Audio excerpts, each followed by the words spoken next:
যা শাসক দল তৃণমূল কংগ্রেস তারা 291টি আসনে প্রার্থী তালিকা ঘোষণা করেছে, 3টি আসন ছেড়ে দিয়েছে পাহাড়ের জন্য।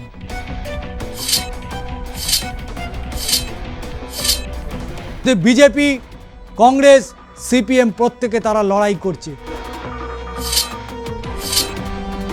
কার্শিয়াংয়ের যিনি বিধায়ক ছিলেন তিনি বিজেপি ছেড়ে তৃণমূল কংগ্রেসে যোগদান করেছেন। এই জায়গাতেই সিপিএমের থেকে অনেকটা এগিয়ে ছিল ইন্ডিয়ান ন্যাশনাল কংগ্রেস। বিজেপি এই দুবারের বিজয়ী বিধায়ককে এবারে টিকিট না দেওয়ার দরুন অনেকটাই কিন্তু কোণঠাসা হচ্ছে।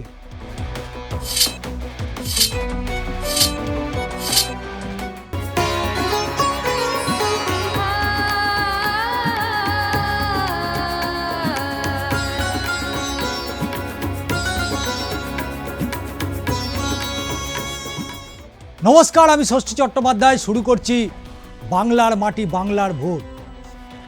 294টি আসনে আমরা ধরে ধরে বিশ্লেষণ দিচ্ছি এবং পাহাড় থেকে সমতল প্রতিটা জায়গার বিধানসভাগুলোর কি অবস্থায় দাঁড়িয়ে রয়েছে তা নিয়ে চলছে আলোচনা বিশ্লেষণ। পাহাড়ের দিকে তো নজর রাখতেই হয়, কারণ সমতলে নন্দীগ্রাম থেকে সিঙ্গুর, ভবানীপুর থেকে বহরমপুর আলোচনা তো ছিলই, আলোচনা চলবে। তবে পাহাড়ে 3টে গুরুত্বপূর্ণ আসন রয়েছে, যা শাসক দল তৃণমূল কংগ্রেস তারা 291টি আসনে প্রার্থী তালিকা ঘোষণা করেছে, 3টি আসন ছেড়ে দিয়েছে পাহাড়ের জন্য। দার্জিলিং, কালিম্পং, কার্শিয়াং, এই 3টি আসন তৃণমূল কংগ্রেস ছেড়ে দিয়েছে। কিন্তু বিজেপি, কংগ্রেস, সিপিএম প্রত্যেকে তারা লড়াই করছে। পাহাড়ের কথা বলতে গেলে প্রথম যে নামটা উঠে আসে অবশ্যই সেই গোর্খা জনমুক্তি মোর্চার সুভাষ ঘিসিংয়ের কথা। এবং এই পাহাড়ের রাজনীতি নিয়ে আলোচনা করতে গেলে অবশ্যই বিনয় তামাংয়ের কথা বলতে হয়। 2010 সালে প্রকাশ্য দিবালোকে খুন হয়েছিলেন। তার স্ত্রী ভারতী তামাং আজও কলকাতা হাইকোর্টে তিনি বিচারের আশায় ঘুরে বেড়ান। ফলে পাহাড়ের রাজনীতিতে সুভাষ ঘিসিংয়ের পরে বিমল গুরুম, তারপরে এই মুহূর্তে অনিক থাপা। তবে পাহাড়ে বিজেপি বরাবর আমরা দেখেছি ভালো ফল করেছিল। কার্শিয়াংয়ের যিনি বিধায়ক ছিলেন তিনি বিজেপি ছেড়ে তৃণমূল কংগ্রেসে যোগদান করেছেন। তাই স্বাভাবিকভাবেই পাহাড়ে যে লড়াই হবে, একদিকে রয়েছে বিমল গুরুম, তার উল্টো দিকে রয়েছে অনিক থাপা। জিটিএতে কে শাসন করবে, জিটিএতে কি হবে, জিটিএ কার দখলে থাকবে তা নিয়ে তো আলোচনা চলবেই। কিন্তু দার্জিলিং বিধানসভা কেন্দ্রের দিকে অবশ্যই নজর রাখতে হয়। 2016 সালের দার্জিলিং বিধানসভা কেন্দ্রে ঠিক কি ঘটেছিল, কারণ নীরাজ জিম্বা দুবারের বিধায়ক, তাকে এবারে টিকিট দেয়নি বিজেপি। তাই লড়াই কিন্তু আছে, অন্তর্দ্বন্দ্ব রয়েছে, ক্ষোভ বিক্ষোভ রয়েছে।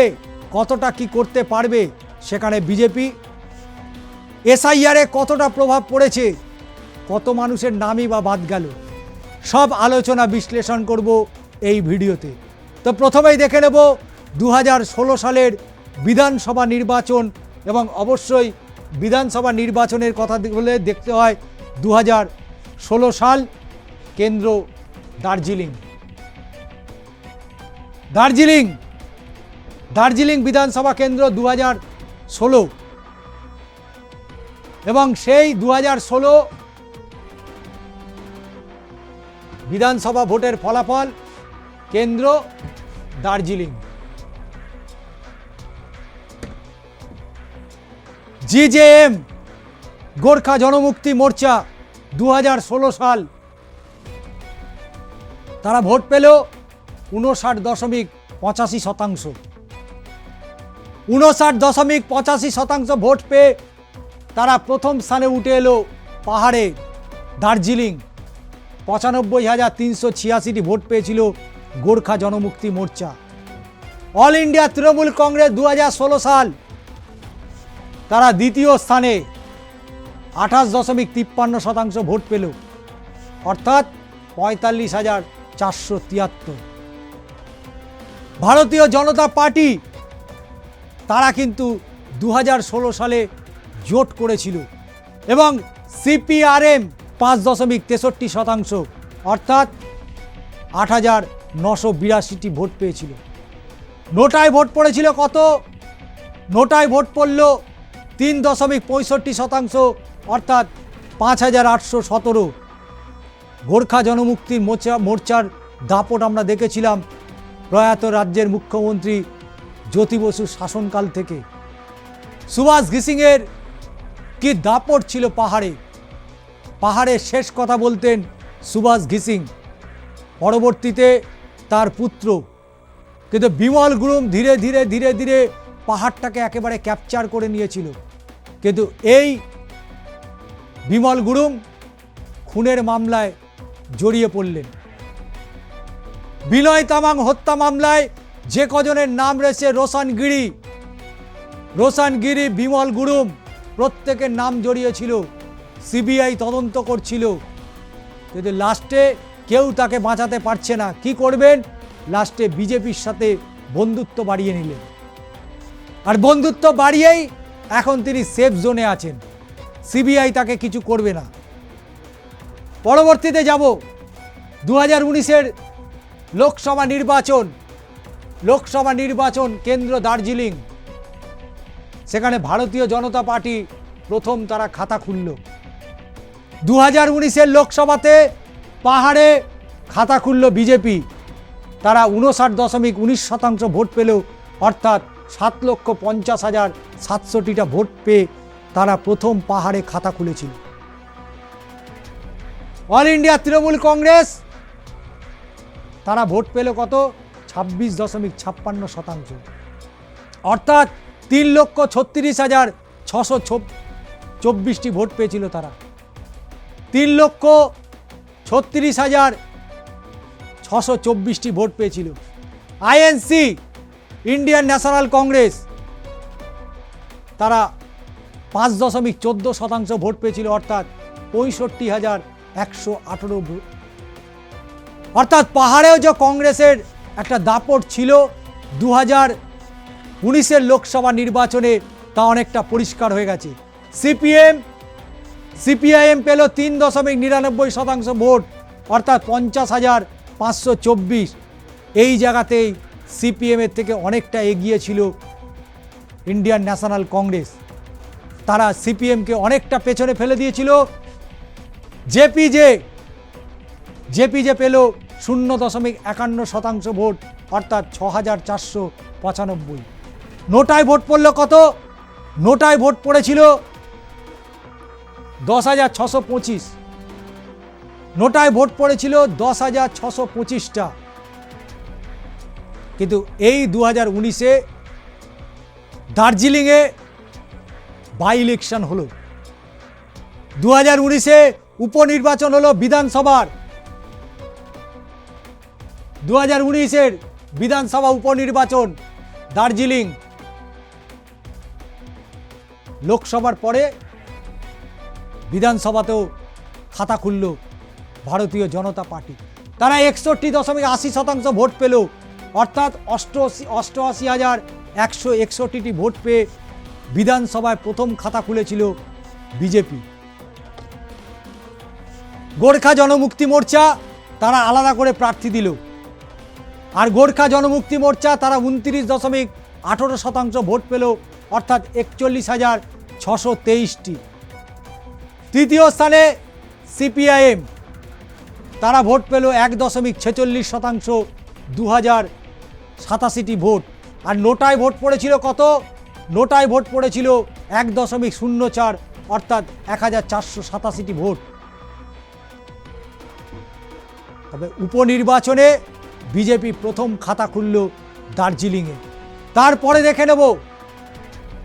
দেখে নেব 2021-এর সেই হাই ভোল্টেজ নির্বাচন দার্জিলিং কেন্দ্রে ঠিক কি হলো?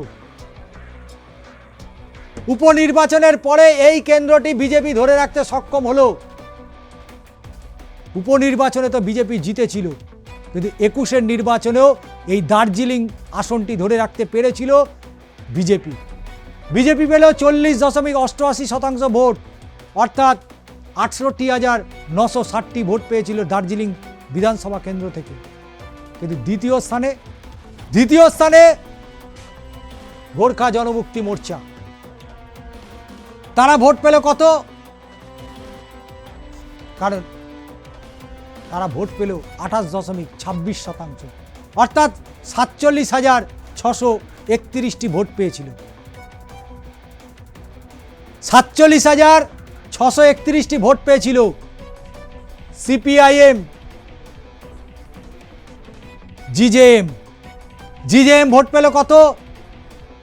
তৃণমূল কংগ্রেস জোট করেছিল এখানে, এবারে যেমন 3টে আসন ছেড়ে দিয়েছে। 22.68%, 38,240টি ভোট পেয়েছিল তৃণমূল কংগ্রেসের জোট। সিপিআইএম পেল কত? সিপিআইএম পেল 1.13% ভোট, অর্থাৎ 1,913টি ভোট পেল পাহাড়ে। পাহাড়ে সিপিএম এর সংগঠন কোথায়? সংগঠনটা খুঁজে পাওয়া যাচ্ছে না। জয়লাভ করলো কত? বিজেপি 21,276 ভোটে। 21,276 ভোটে জয়লাভ করেছে, সংখ্যাটা মনে রাখবেন। এর পরেরটা আমরা দেখব 2024-এর লোকসভা নির্বাচন, দার্জিলিং আবার বিজেপি। 2019-এর উপনির্বাচন, 2021-এর বিধানসভা নির্বাচন, 2019-এর লোকসভা নির্বাচন এবং 2024-এর লোকসভা নির্বাচন বিজেপি আসনটা ধরে রাখতে সক্ষম হলো। রাজু বিস্তা সাংসদ, তিনি 51.18% ভোট পেল। 51.18% ভোট পেয়েছে, অর্থাৎ 6,79,331টি ভোট পেয়েছে তারা। দ্বিতীয় স্থানে অল ইন্ডিয়া তৃণমূল কংগ্রেস, তারা জোটে গেল না, তারা বলল আমরা এককভাবে লড়ব। তারা ভোট পেল 5,806টি, অর্থাৎ 37.33% ভোট। সিপিএম কংগ্রেস আবার পাহাড়ে জোট করে নিল, তারা ভোট পেল কত? 6.28% ভোট, অর্থাৎ 83,374। নোটায় ভোট পড়েছিল দার্জিলিং লোকসভা কেন্দ্রে, তো 18,021টি ভোট শুধু নোটাতেই পড়েছিল। কিন্তু 26-এর নির্বাচনে কি হবে? 26-এর নির্বাচনে তৃণমূল কংগ্রেস 3টি আসন ছেড়ে দিয়েছে পাহাড়ে। এই 3টি আসনে অনিক থাপার সাথে তারা জোট করেছে। অনিক থাপার সাথে জোট করে তারা পাহাড়ের এই 3টি আসনে লড়াইতে নেমেছে। বিজেপির দুবারের জয়ী প্রার্থী নীরজ জিম্বা, তাকে এবারে টিকিট দেয়নি তৃণমূল কংগ্রেস। ফলে মাফ করবেন বিজেপি, ফলে বিজেপি এই দুবারের বিজয়ী বিধায়ককে এবারে টিকিট না দেওয়ার দরুন অনেকটাই কিন্তু কোণঠাসা হচ্ছে। এবং আমরা দেখলাম কদিন আগেই নমিনেশন জমা দেওয়ার সময় বিজেপির যারা জোট সঙ্গী তারা কিন্তু সেই র্যালিতে ছিল না। বিমল গুরুম ছিল, রাজু বিস্তা ছিল, কিন্তু নীরজ জিম্বাকে আমরা দেখতে পেলাম না বিজেপির জোট সঙ্গীকে। এখান থেকেই বোঝা যাচ্ছে 26-এ চাকা ঘুরবে এবং অবশ্যই দেখে নেব পরবর্তীতে। কারণ নীরজ জিম্বা, বিজেপি প্রার্থী নীরজ জিম্বা, তিনি জয়ী হয়েছিলেন 21,276 ভোটে দার্জিলিং বিধানসভা কেন্দ্র থেকে। এসআইআর 2025 সালে এসআইআরে বাদ পড়েছেন কত? 25,982 জন, 16ই ডিসেম্বর 2025। দ্বিতীয় দফায় আবার খসড়া তালিকা। এসআইআরে বাদ পড়েছেন কত? 2,234। এই 2234 আর এদিকে 25,982। 28শে ফেব্রুয়ারি দ্বিতীয় দফায় তালিকা প্রকাশ করল নির্বাচন কমিশন, যেখানে শুধু বাদই আর বাদ। তাহলে এসআইআর এ মোট বাদ পড়লেন কত? 28,216 জন। বুঝতে পারছেন তো? পাহাড়ে এবারে তৃণমূল কংগ্রেস ছেড়ে দেওয়ার পাত্র নয়। তারা 3টি আসন ছেড়ে রেখেছে এবং বুঝেছে যে পাহাড়ের 3টি আসনের মধ্যে অন্তত পক্ষে এবার শাসক দল তৃণমূল কংগ্রেস 2টি আসন ছিনিয়ে নেবে। এক হচ্ছে কার্শিয়াং। কার্শিয়াংয়ের যিনি বিজেপি বিধায়ক ছিলেন তিনি এবার তৃণমূল কংগ্রেসে রয়েছেন।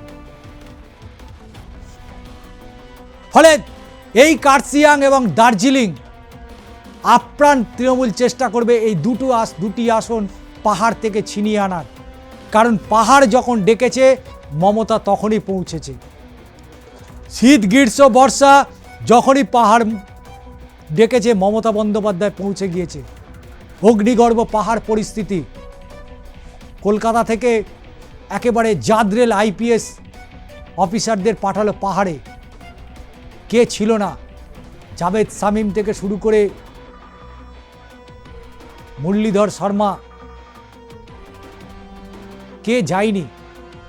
কিন্তু পাহাড়ে সেই আন্দোলনে একজন পুলিশ কর্মী মারা গিয়েছিল এবং সেই মৃত্যু মমতা বন্দ্যোপাধ্যায় মেনে নিতে পারেনি। দময়ন্তী সেনের মতো জাদরেল অফিসার তারা গিয়েছিলেন সেখানে, শান্ত করে দিয়ে এসছে পাহাড়কে শান্ত করে দিয়ে এসছে। পাহাড়ে যখনই বিপদ হয়েছে ছুটে গিয়েছেন মমতা বন্দ্যোপাধ্যায়। কিন্তু পাহাড়ে ছুটে আসতে দেখিনি কেন্দ্রীয় স্বরাষ্ট্রমন্ত্রীকে, পাহাড়ে ছুটে আসতে দেখিনি দেশের প্রধানমন্ত্রী নরেন্দ্র মোদীকে। তিনি পাহাড়ে যান, বারবার যান। অনেকে বলেন তিনি পাহাড়ে ছুটি কাটাতে যাচ্ছে। সত্যি কি তাই? আজকে যে কটা প্রকল্প রাজ্য সরকার করেছে পাহাড়বাসী সমস্ত প্রকল্প আজকে ভোগ করছে, তাদের অধিকার তারা পেয়েছে। কিন্তু পাহাড়ের পরবর্তী বিষয়টা কিনা দেখব। বিজেপি প্রার্থী নীরজ জিম্বা যে ব্যবধানে জয়লাভ করেছিলেন তার প্রাপ্ত ভোট থেকে 6,940 জনের নাম বেশি বাদ পড়ে গিয়েছে এসআইআর। যে এসআইআর বিজেপি চেয়েছিল, সেই এসআইআর বিজেপি তো চেয়েছিল এসআইআর হোক। ঘন ঘন নির্বাচন কমিশনের সাথে বৈঠক, বাংলা দখল করতে হবে, বাংলা দখলের লক্ষ্য নিয়েই এসআইআর চালু হয়েছিল।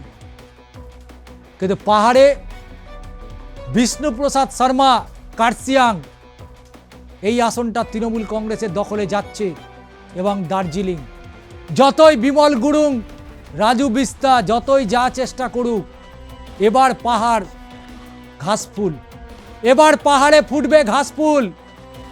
শুধু সময়ের অপেক্ষা, শুধু সময়ের অপেক্ষা। অপেক্ষা করুন, ফল পাবেন। কারণ পাহাড়ের রাজনীতিতে অনেক রথী মহারথী ঘুরে গিয়েছে। পাহাড়ের রাজনীতিতে অনেক রথী মহারথীদের দেখতে পেয়েছেন। আজকে স্বার্থপর বিমল গুরুং নিজের প্রাণ বাঁচাতে বিজেপির সাথে যোগদান করেছে। কারণ বিনয় তামাং হত্যা করেছিল, বিনয় তামাংকে প্রকাশ্য দিবালোকে রোশন গিরি। সেই সময় গোর্খা জনমুক্তি মোর্চার সব দাপড় সব বড় বড় হোতা, বিমল গুরুং, রোশন গিরি আরও অনেকেই ছিল, ভয়ে পালিয়ে বেড়াচ্ছিল। সুপ্রিম কোর্ট থেকে জামিন নিতে হয়েছে। তাই পাহাড়বাসী মনে করছে অনেক হয়েছে গেরুয়া, এবার হোক ঘাসফুল। পাহাড়ের প্রতিটা অংশের মানুষ চাইছে পাহাড়েও একটা পরিবর্তন হোক। বিজেপি যেমন চাইছে রাজ্যের পরিবর্তন হোক, পাহাড়বাসী চাইছে পাহাড়ের পরিবর্তন হোক।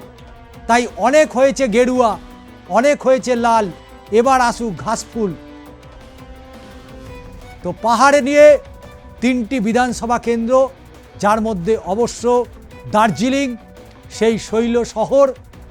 দার্জিলিং এবার কি তাহলে তৃণমূলের দখলে, না বিজেপি দখল রাখতে পারবে এই দার্জিলিং বিধানসভা কেন্দ্র? কারণ দুবারের জয়ী নীরাজ জিম্বাকে টিকিট দেয়নি, সেখানে কিন্তু একটা অন্তর্ঘাতের গন্ধ পাওয়া যাচ্ছে। কেমন লাগলো আজকের বিশ্লেষণ? অবশ্যই জানাবেন, মতামত দেবেন। আপনাদের কি মনে হয় এই পাহাড়ে আদৌ পরিবর্তনের প্রয়োজনীয়তা আছে কিনা? তবে 4 মে সরাসরি বোঝা যাবে পাহাড়বাসী কি চেয়েছিলেন, পাহাড়বাসী কি পেলেন।